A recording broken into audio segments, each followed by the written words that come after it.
Deixando de lado, talvez, não tinha valor para eles, na verdade, né? Pra gente hoje é história. Para ele era um pedaço de madeira.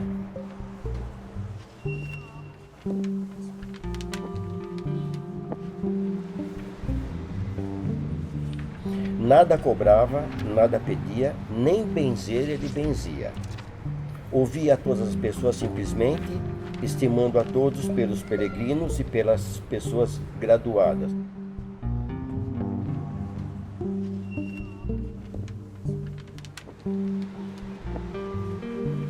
Como eu disse, para mim é o meu segundo santo, né?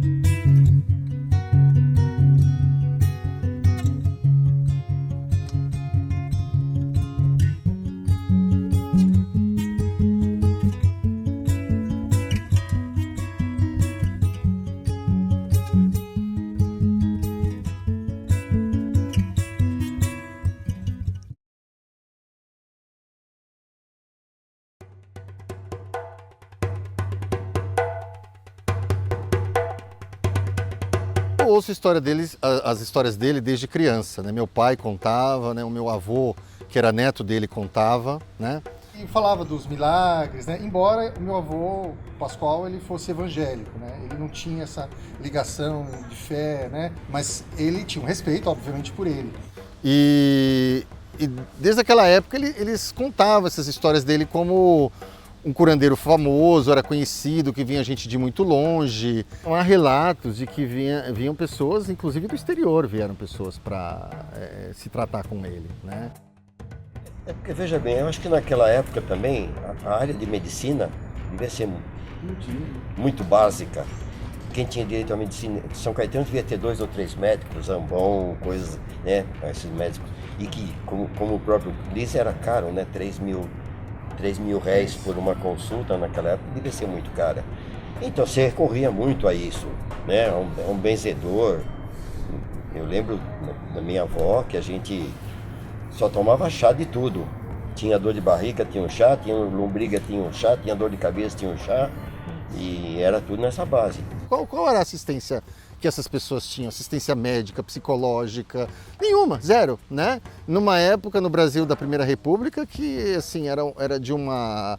Era meio que um salve-se quem puder, assim, né? Você não tinha lei trabalhista, você não tinha assistência de saúde, você não tinha nada disso. Quem que ela ia recorrer? Ela ia recorrer ao religioso. E é uma pessoa que, inclusive, não cobrava. Ele não cobrava. As pessoas é que davam, né? Por amor, por gratidão, né? E deram terras, e deram tudo que elas podiam e queriam dar, né? E porque elas sentiam, era a saúde delas, era a vida delas, muitas vezes, que estava em jogo, né? Tinha naquela época um bonde, uma linha de bonde aqui em São Bernardo, no ABC, né? Que era o chamado bonde do Pujol, que era a família que era proprietária. E uma dessas paradas chamava Estação Parada Saúde, uma coisa assim, nome de saúde, aqui no Santa Maria, que era onde o pessoal perguntava, me leva lá no curandeiro, né? As pessoas vinham a pé, quem tinha algum recurso vinha de carroça, né? Que tinha o serviço de carroças ali, que é uma espécie de táxi, né? Na estação, ou esse bonde do Pujol, que não parava exatamente na frente, mas era o mais próximo possível nessa chamada Estação Saúde.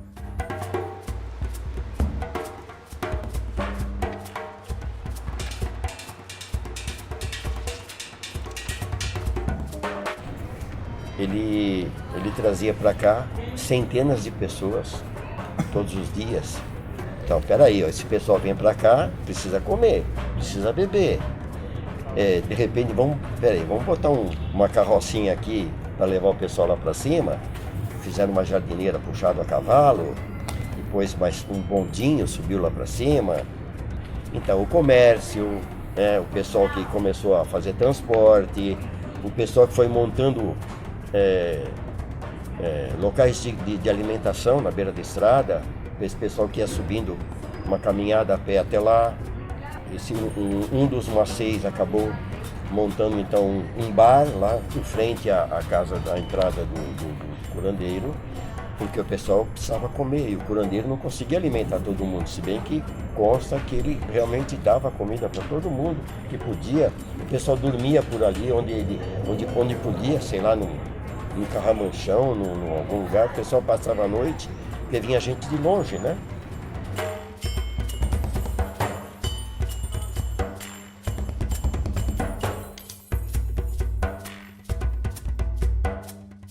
Acredito que ele seja descendente daqueles indígenas que foram trazidos pelos bandeirantes no século XVIII, XVII e XVIII para cá, para São Paulo, para serem escravizados, né?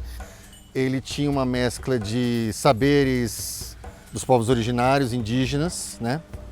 E da Igreja Católica, que sempre foi muito dominante no país. Então, ele, com certeza, ele deveria se declarar católico. Aliás, ele tinha uma boa relação com, por exemplo, o padre Luiz Capra, que foi um dos principais padres aqui da região. Na verdade, Vicente Rodrigues mantinha uma aproximação muito grande com a Igreja Católica. Quando da construção da Capela Mor, a nossa igreja matriz da fundação, em 1913, houve um déficit grande nas despesas de receitas coletadas da porta pelo vigário. Então, houve uma reforma e esse padre Capra, ele não tinha o dinheiro suficiente para pagar a reforma. Quer dizer, a diferença, o padre Capra escreveu que foi ele que pagou. Vicente pagou essa diferença. Pelo que eu percebo, o curandeiro, o Vicente, ele por ser um representante da religiosidade popular, né, ele tinha muito respeito pela Igreja Católica, né? Então ele nunca teve uma atitude de confrontamento, né, de confronto com a Igreja. Então ele tinha aquela herança, né, da ameríndia, né, da questão da espiritualidade, que é o que ele aplicava ali no momento da cura, né, e ao mesmo tempo respeitando a institucionalidade católica. E não um respeito por medo, não. Parece que é um respeito porque, na verdade, isso faz parte mesmo da criação da sociedade brasileira. Quer dizer, ao mesmo tempo que você tem aquela coisa de, muito provavelmente, a gente não sabe da história da infância dele, mas muito provavelmente ele frequentou igreja, certamente foi batizado, talvez tenha feito algum curso, ou não fez curso, mas ele frequentou a igreja, né? Ele muito provavelmente teve uma formação católica. Mas ao mesmo tempo ele recebia, muito provavelmente da sua família, da sua herança indígena, né? Essa espiritualidade que ele acabou legando aí na sua obra. Eu fiz uma pesquisa nos jornais, né? Nos jornais disponíveis na Hemeroteca Digital da Biblioteca Nacional. E assim, eu confesso que eu tive uma certa surpresa mesmo, que eu só vi praticamente ataques, né? Assim, em geral em tom de escárnio, chamando ele de explorador da fé popular, né? Houve um combate da imprensa, né, nesse sentido, né? E acho que isso se deve a uma insensibilidade, a um elitismo da época. A gente tem que lembrar que quando a República foi proclamada, em 1889, você teve a divisão de igreja e Estado, né? Então você tinha um sentimento anticlerical muito forte nesse momento, nesse começo do século XX, né? Ainda a influência do positivismo, né, que fincou raízes aqui no Brasil, né? Então esses jornalistas, essa imprensa, ela se dizia supostamente esclarecida, né, que tinha um desprezo pela população mais pobre, né? E tudo que saísse desse padrão de uma elitização, né, dentro dessa coisa eurocêntrica cristã, seria tudo algo que não vale, não presta, né? É só lembrar que as próprias práticas de capoeira eram criminalizadas na época, né? E era uma população totalmente marginalizada. Então, havia essa arrogância, né, institucional da mídia, e parte da Igreja Católica também era violentamente contra também. E eu acredito que essas pessoas acabam tendo, sem uma educação, ele era analfabeto, né? Não sabia nem contar. E eu acredito que é uma daquelas pessoas que talvez tenham alguma coisa, uma psique, algum tipo de intuição, alguma coisa assim, né? E eu acredito que ele deve ter visto nisso uma espécie de missão. Pela população mais comum, por aquela população, digamos assim, totalmente excluída, né, socialmente, não apenas aqui de São Caetano, do município de São Bernardo, né, das proximidades aqui de São Paulo, ele passou a ser visto como um santo, quer dizer, começaram a ser atribuídos milagres à figura dele. Chamam o Vicente de São Vicente, que é o nome pelo qual ele foi conhecido aqui na região, né?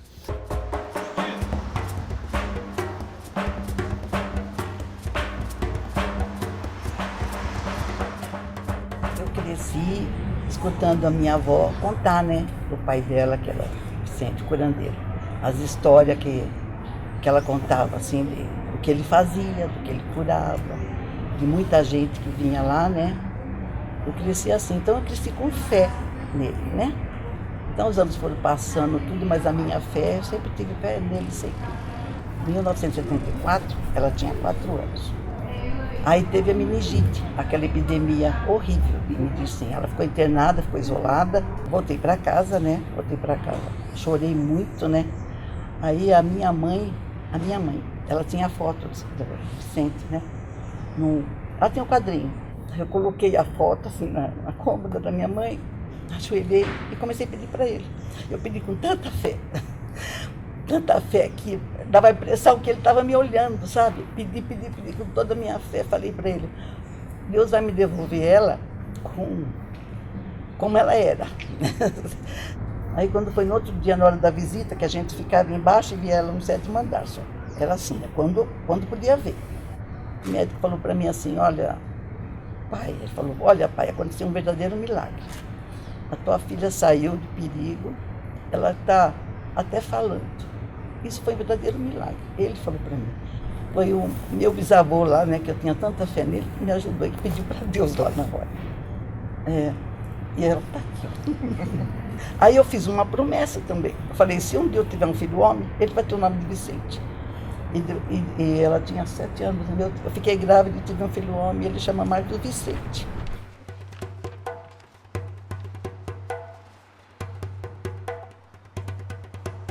Depois de tudo isso, eu tenho pouco a dizer, né? Eu sou um milagre. Ela é um milagre. Eu incorporei muito essa história, né? E minha mãe, além da promessa de dar um nome a um filho que ela nem cogitava ainda ter, né? Ela prometeu que ia estar sempre comigo no cemitério para visitar o jazigo, né?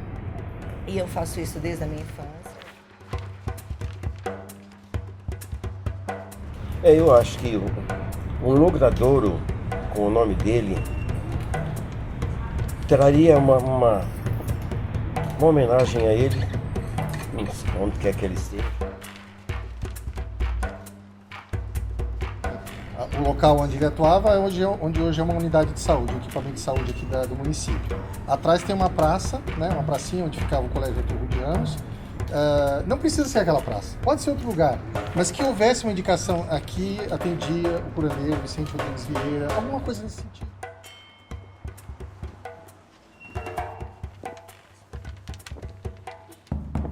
O Vicente, ele é uma personalidade que foi importante na história, né? Não necessariamente resgatá-lo como uma espécie de santo, né? Que a gente deve respeitar a memória das pessoas que o veneram assim. Ele é uma figura que marcou a história da cidade. E acho que marcou positivamente, sim. Eu acho que o legado dele é um legado de luta. É um legado de luta e sobrevivência. Eu acho que ele viveu com os instrumentos que ele tinha à mão, né, que era, acredito que uma empatia muito grande pela população pobre da qual ele fazia parte, né? Eu acho que com aquilo ele conseguiu sobreviver, né? Eu acho que resgatar essa figura do Vicente é resgatar esse histórico de luta da população brasileira, né? Dessa população excluída, historicamente excluída, pobre, marginalizada,